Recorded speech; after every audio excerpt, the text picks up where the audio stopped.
दोस्तों, ज़्यादा सीधे मत बनो, अक्सर सीधे पेड़ जल्दी काट लिए जाते हैं। हेलो दोस्तों, एक बार फिर से आपका स्वागत है थॉटफुल जर्नी में। आज की कहानी के माध्यम से आपको कुछ ऐसे तरीके पता चलेंगे जिनसे आप धोखा खाने से खुद को बचा सकते हैं। भावनात्मक रूप से कमज़ोर आदमी का लोग हमेशा फ़ायदा उठाते रहते हैं। हम सब ने देखा होगा, अपने आसपास जो भी इंसान नर्म दिल का होता है, यानी कि भावनात्मक रूप से करुणावान होता है, वह अपनी करुणा से दूसरों की सहायता तो कर देता है, लेकिन बदले में उसे हमेशा धोखा ही मिलता है। तो क्या एक इंसान को भावनात्मक नहीं होना चाहिए? क्या उसे दूसरों पर भरोसा नहीं करना चाहिए? दूसरों की सहायता नहीं करनी चाहिए? क्या करुणावान और संवेदनशील होना गुनाह है, कोई गलती है? पाया तो यह जाता है कि कोई संवेदनशील आदमी दिल का अच्छा होता है, जो दूसरों की सहायता करता है, दूसरों का ख्याल रखता है, दूसरों से प्रेम करता है। प्रेम भी तो एक संवेदना ही है, वह भी तो एक भावना का रूप है। तो क्या प्रेम करना भी गलत हो जाता है? और यह तो आप सबको पता होगा कि प्रेम तो आध्यात्मिक साधना का एक महत्वपूर्ण कदम है। तो किस प्रकार एक इंसान समाज में संवेदनशील, करुणावान और दयालु, यानी कि एक अच्छा आदमी बनकर रह सकता है, ताकि लोग उसका फ़ायदा भी ना उठा पाए और वह अपने मन की अच्छाई, अपने मन की कोमलता, करुणता सब कुछ बरकरार भी रख सके। एक बार एक युवा लड़का जंगल के पेड़ों पर मुक्के मार रहा था। वह बड़े ज़ोर ज़ोर से मुक्के मार रहा था। वह अपने मन का गुस्सा निकालने की कोशिश कर रहा था। शायद उसको किसी ने धोखा दिया या फिर उसके साथ बहुत बुरा हुआ था, जिससे वह बहुत ज़्यादा परेशान था। उसे कहीं भी शांति नहीं मिल रही थी। वह लगातार उस पेड़ पर मुक्के मार रहा था, जिससे उसकी उंगलियां लहूलुहान हो चुकी थीं। उसी जंगल में एक शीतल जल का झरना था। वहाँ पर एक भिक्षु रोज़ संध्या समय स्नान करने आया करते थे। यह उनका नित्य नियम था। आज जब वह भिक्षु इस रास्ते से स्नान करने के लिए उस जंगल में आया, तो उसने उस लड़के की हालत देखी। वह ज़ोर ज़ोर से चीख रहा था, रो रहा था और लगातार मुक्के मारे जा रहा था। उस लड़के के आसपास कोई मौजूद भी नहीं था। इससे उस भिक्षु को उस युवक की चिंता होने लगी। उसने सोचा कि कहीं मैं इसे ऐसे ही छोड़ दूं और कहीं ये आत्महत्या कर ले। तो ऐसे विचार आने के बाद भी वह कुछ नहीं बोला और लगातार उस युवक की तरफ देखे जा रहा था। भिक्षु एकदम चुपचाप खड़ा हुआ था। उसने युवक से कुछ नहीं बोला, कुछ नहीं कहा, बस वह उसको लगातार देखता रहा। कुछ देर तक तो उस युवक ने उस भिक्षु को नज़रअंदाज किया, लेकिन कुछ देर बाद उसे अजीब सा लगने लगा। उसने सोचा, ना तो ये मुझे रोक रहा है और ना ही कुछ कह रहा है। यह तो बस मुझे देखे ही जा रहा है। इसका क्या मतलब है? बड़ा अजीब आदमी है। ऐसे ही विचार उस लड़के के मन में भी उठने लगे। जब कुछ देर बाद भी वह भिक्षु कुछ नहीं बोला, तो लड़के ने अचानक से उससे पूछा कि महाशय, आप अपने रास्ते क्यों नहीं चले जाते? आपको क्या मतलब? आप खड़े हुए मुझे देख क्यों रहे हैं?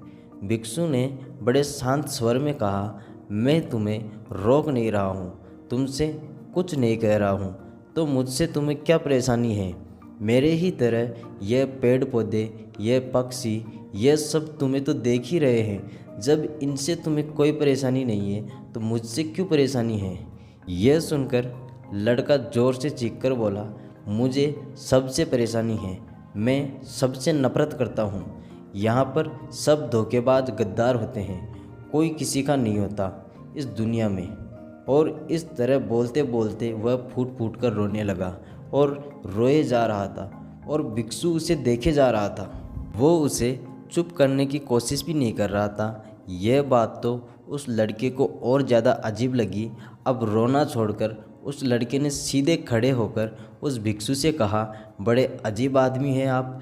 आपके सामने कोई इंसान रो रहा है, दुखी है, परेशान है, और आप उसे चुप भी नहीं कर सकते। आपके मन में बिल्कुल भी संवेदना नहीं है। बड़े अजीब और कठोर हृदय वाले साधु हैं आप। आपको अपने साधु होने पर खेद होना चाहिए।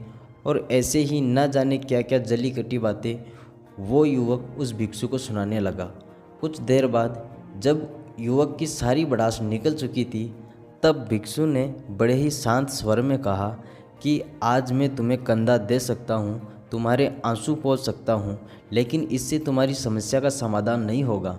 कुछ देर के लिए तुम्हारा मन बहल जाएगा, बस उसके बाद वही ज़िंदगी, वही लोग जो तुम्हें आज कंधा देने के लिए भी तुम्हारे पास नहीं है। फिर से तुम उसी ज़िंदगी में लौट जाओगे। कोई तुम्हें धोखा देगा, कोई तुम्हारा फ़ायदा उठाएगा और तुम अपने मन को ऐसे ही तकलीफ पहुंचाते रहोगे। तो आंसू पोंछने के बजाय तुम्हें मुझसे कुछ ज्ञान की बातें लेना चाहिए, जिससे तुम्हें जीवन में कोई भी धोखा ना दे सके, तुम्हारी अच्छाई का भी फ़ायदा ना उठा सके। याद रखना, आंसू पोंछने वाले तो तुम्हें बहुत मिल जाएंगे, लेकिन ज्ञान और सही समझ देने वाला कभी कभी कोई इंसान मिलता है। भिक्षु ने उसे बताया कि मैं पास ही के झरने में स्नान करने के लिए जा रहा हूँ। बड़ा ही शीतल पानी है वहाँ का। अगर तुम चाहो तो तुम भी मेरे साथ चल सकते हो। यहाँ पर अकेले परेशान होने से अच्छा है कि तुम झरने की शीतल पानी में स्नान करो, जिससे तुम्हारा दिमाग, मन, मस्तिष्क और तुम्हारा शरीर सब कुछ पवित्र हो जाए। यह सुनकर वो लड़का उस भिक्षु के पीछे पीछे हो लिया। जंगल के बीचों बीच रास्ता झरने की तरफ जाता था। जंगल में सन्नाटा छाया हुआ था। उनके पैरों तले सूखे पत्तों की चरमचराहने की आवाज़ पूरे जंगल में गूंज रही थी। आज पूर्णिमा की रात थी और आसमान में चांद अपनी उजली रोशनी उस जंगल में फेंक रहा था। उस रोशनी में दोनों उस झरने की तरफ बढ़ते चले जा रहे थे। रास्ते में चलते चलते उस युवक ने उस भिक्षु से कहा कि महात्मन, आपकी ज़िंदगी मस्त है, आपको किसी चीज़ की कोई परेशानी नहीं है। आपको पता है कि दुनिया में कैसे कैसे लोग बसते हैं, कितने धोखेबाज, कितने मक्कार, और सबसे बड़ी बात, अपने ही लोग धोखा देते हैं जिनसे हम प्रेम करते हैं, जिनको हम अपना मानते हैं। जब उन्हीं से धोखा मिलता है तो कैसा महसूस होता है। कभी कभी तो ऐसे लगता है कि भोले और दयालु लोगों के लिए यह दुनिया नहीं बनी है, यह धोखेबाजों के लिए है, मक्कारों के लिए है। वही यहाँ पर फलते फूलते हैं, वही आनंद से जीते हैं, और हमारे जैसे लोग जो दूसरों की सहायता करते हैं, दूसरों को अपना मानते हैं, वह हमेशा जीवन भर दुख में रहते हैं। यही जीवन की सत्यता है और यही संसार है जिसमें हमें रोज़ घुट घुट कर मरना पड़ता है। आपने सही किया, ऐसी ज़िंदगी को त्याग कर पीछे छोड़ दिया। अब बस अपने में मस्त, किसी से कोई परेशानी नहीं है, किसी की कोई चिंता नहीं है। मैं भी सोचता हूँ कि मैं भी संन्यास ले लूँ, छोड़ दूँ इस दुनिया को। यह सुनकर उस भिक्षु ने कहा कि तुम्हें क्या लगता है सन्यासी जीवन बहुत आसान होता है? भिक्षु ने बड़े शांत स्वर में कहा कि तुम्हें तो 2 वक्त की रोटी शांति से मिल जाती है, हमें तो कभी कभी वह भी नसीब नहीं होती। अगर मिल जाती हैं तो हम खा लेते हैं, वरना हमें तो भूखा ही सोना पड़ता है। यह सन्यासी जीवन है, हमें हमेशा नीचे सोना पड़ता है, सिर्फ एक लंगोट में रहना पड़ता है, चाहे कैसा भी मौसम क्यों ना हो। तो यह सब तुम्हें आसान लगता है तो तुम भी सन्यासी बन जाओ। युवक ने कहा कि आप कहते तो ठीक ही हैं, संघर्ष तो दोनों तरफ हैं, सांसारिक जीवन में भी और सन्यासी जीवन में। वैसे सांसारिक जीवन भी अच्छा है, लेकिन तब तक जब तक घर परिवार में सुख शांति बनी रहे, धोखा ना मिले, हमारे लोग हमारा फ़ायदा ना उठाए, हमसे झूठ ना बोले, हमें धोखा ना दे, तब तो जीवन जीने का आनंद है, वरना तो जीवन नर्क हो जाता है। भिक्षु ने कहा, देखो, संन्यास अपने मन से लिया जाता है। जब हमारा मन कहता है कि हमें संन्यास के मार्ग पर सफलता हासिल करनी है, आगे बढ़ना है, तो ही सन्यासी जीवन सफल हो पाता है। लेकिन तुम अपने घर से परेशान होकर, दूसरे लोगों से परेशान होकर सन्यासी बनना चाहते हो, तो तुम्हारा सन्यासी जीवन भी कभी सफल नहीं होगा। इससे अच्छा तो तुम सांसारिक जीवन में अगर कुछ तरीके, कुछ नियम अपनाओ, तो दूसरे लोग तुम्हें धोखा नहीं दे पाएंगे। सबसे पहले तो यह समझो कि धोखा उन्हें ही मिलता है जो भावनात्मक रूप से कमज़ोर होते हैं, जिनका दिल जल्दी पिघल जाता है, जो दूसरों को दुख में नहीं देख पाते। ऐसे लोगों के साथ धोखे होने की संभावना सबसे ज़्यादा होती है, क्योंकि कोई भी आदमी अपनी परेशानी बताकर, अपने को दुख में बताकर तुम्हारा फ़ायदा उठा सकता है। क्या पता वह झूठ बोल रहा हो, वह दुखी होने का अभिनय कर रहा हो, लेकिन आपको तो सच ही लगेगा। और उसके बाद कुछ समय बाद आपको पता चलता है कि आपके साथ धोखा हो गया। उसके बाद आपका मन अंदर से टूट जाता है। इसीलिए सबसे पहले बात ध्यान रखना कि किसी भी व्यक्ति को यह एहसास मत होने दो कि तुम भावनात्मक रूप से कमज़ोर हो। अंदर से तुम्हारा दिल नर्म है। अगर उन्हें यह कमज़ोरी आपकी पता चल गई तो वह कोई ना कोई जाल बिछाकर आपका फ़ायदा उठाने की ज़रूर कोशिश करेंगे। चाहे आप अंदर से संवेदनशील हो, दूसरों की मदद करने वाले हो, लेकिन किसी को एहसास मत होने दो। ऊपर से कठोर बने रहो। जब लोगों को लगेगा कि इससे कुछ बोलने का फ़ायदा ही नहीं है, यह आदमी कठोर है, नहीं पिघलेगा, तो खुद ब खुद वो लोग जो झूठे हैं, जो मक्कार हैं, वो आपके पास आएंगे ही नहीं। वो उन्हें चुनेंगे जो उनके आसान शिकार होंगे। दूसरी बात समझने की यह होती है कि हम बहुत जल्दी दूसरों पर विश्वास कर लेते हैं और हमारी जल्दी विश्वास करने की आदत ही हमें हानि पहुंचाती है। 2 दिन तुम्हें किसी से मिले हुए नहीं होते और तुम एक दूसरे हो जाते हो, एक दूसरे पर पूरा भरोसा करने लग जाते हो और यह भरोसा तीसरे दिन टूट भी जाता है और फिर तुम्हें धोखा मिलता है और फिर तुम परेशान होते हो। इसीलिए समय दो। किसी भी चीज़ को, किसी भी रिश्ता को आगे बढ़ाने के लिए समय की ज़रूरत होती है। समय के साथ तुम्हें सामने वाला इंसान की अच्छाई और बुराई पता चलती है। तब तुम्हें पूर्ण रूप से पता चलता है कि इंसान वास्तव में कैसा है, अच्छा है या बुरा है, और वह कुछ समय देने के बाद ही होता है। इसलिए जल्दी किसी पर विश्वास मत करो। अगली पहचान या अगला तरीका समझने के लिए तुम्हें ऐसे लोगों को समझना होगा जो दूसरों की चापलूसी करते रहते हैं। कुछ लोगों की आदत होती है चापलूसी करने की।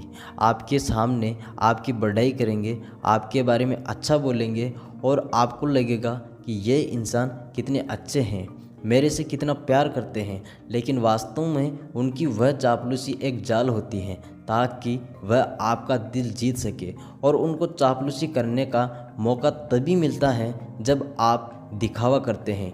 अगर आप उनकी चापलूसी से प्रभावित ही नहीं होंगे तो कुछ समय बाद वो चापलूसी करना बंद कर देंगे। इसीलिए किसी के सामने दिखावा मत करो, वरना आप तो आकर्षण के केंद्र बन जाते हो। लोगों को लगता है कि शायद इसके पास बहुत ज़्यादा धन संपदा है, इसीलिए इतना दिखावा कर रहा है और इसी वजह से लोग आपका फ़ायदा उठाना चाहेंगे। वो आपके करीब आने की कोशिश करेंगे, आपकी चापलूसी करने की कोशिश करेंगे। अगला नियम बताते हुए भिक्षु ने झरने की तरफ इशारा किया। वो झरने के पास पहुंच चुके थे।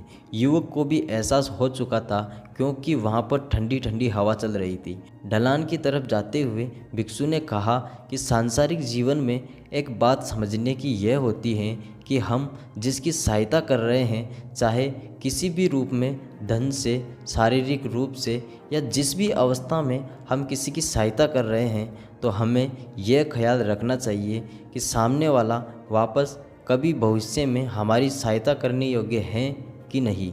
अगर किसी को पैसा उधार दे रहे हो तो यह समझो कि उसके पास आय का कोई साधन है कि नहीं। कल भविष्य में वह तुम्हें वापस कर पाएगा कि नहीं कर पाएगा। अगर वह नहीं करेगा तो तुम्हें तकलीफ़ होगी, तुम्हें दुख होगा। ऐसे तो इंसान करुणा भिखारियों को भी भीख देता है, लेकिन वह गलत नहीं है, क्योंकि जो भी पैसा आपने सामने वाले को दिया है उससे आपके ऊपर कोई ज़्यादा प्रभाव नहीं पड़ेगा अगर वह आपको वापस भी नहीं लौटाएगा।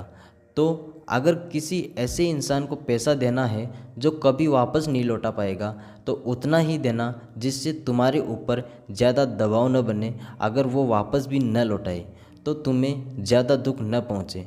अब तक वो दोनों झरने पर पहुँच चुके थे। दोनों ने अपने कपड़े उतारे और उस शीतल जल के पानी में कूद पड़े। पानी बहुत ठंडा था। उन दोनों की सारी थकान, सारी उदासी पल भर में ही दूर हो गई। स्नान कर लेने के बाद दोनों एक पेड़ के नीचे उस झरने के सामने बैठकर बातें करने लगे। भिक्षु ने उसे आगे समझाते हुए कहा कि शुरुआत में लोगों को नज़रअंदाज करना सीखो। जब तुम किसी को शुरुआत में नज़रअंदाज करते हो तो जो भी लोग किसी लालच की वजह से तुम्हारे पास प्रभावित हो रहे थे, उनके छटनी हो जाएगी। जब तुम उनको नज़रअंदाज करोगे तब तो 1-2 बार लोग तुम्हारे पास आने की कोशिश करेंगे। उसके बाद वो तुमसे दूरियां बना लेंगे और जो आदमी तुम्हारी इंसानियत, तुम्हारी अच्छाई देखकर तुम्हारे पास आएगा, वो नज़रअंदाज करने के बावजूद भी तुम्हारे करीब ही बना रहेगा। और यही तो एक सच्चे इंसान की पहचान होती है।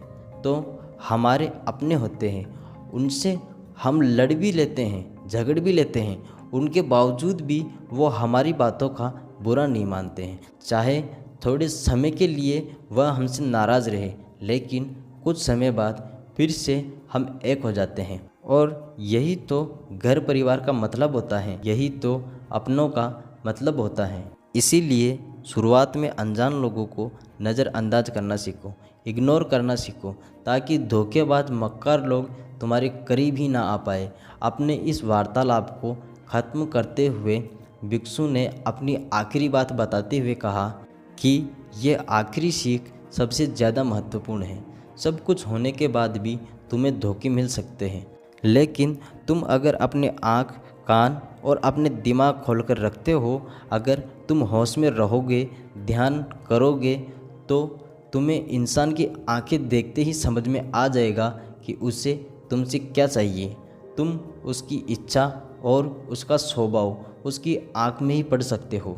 लोगों की आंखों में, उनकी वाणी में, उनके स्वभाव में उनका सब कुछ दिखाई देता है। बस हम ही अपनी आंखें मूंद कर रहते हैं। दूसरे लोगों से जानो, उसके रिश्तेदारों से जानो, उसके परिवार वालों से जानो कि वह इंसान कैसा है, दूसरों के साथ उसका व्यवहार कैसा है, उसकी पड़ताल करो। जब किसी पर विश्वास करो तो ऐसे ही किसी पर विश्वास मत कर लेना। अपनी पूरी संतुष्टि करना। अगर तुम किसी के साथ लंबे समय तक भरोसा करना चाहते हो, किसी के साथ कोई संबंध बनाना चाहते हो, कोई दोस्ती करना चाहते हो या किसी की मदद करना चाहते हो, तो इन सभी परिस्थितियों में तुम्हें यह ज़रूर पता होना चाहिए कि दूसरे लोग उस इंसान के बारे में क्या सोच रखते हैं। इसके बाद तुम जीवन में कभी भी धोखा नहीं खाओगे और तुम्हें कभी भी धोखे की वजह से पछताना नहीं पड़ेगा।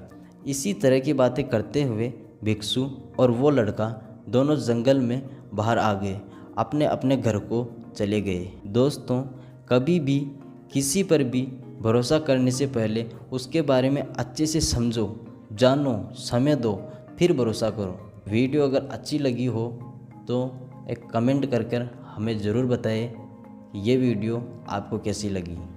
धन्यवाद।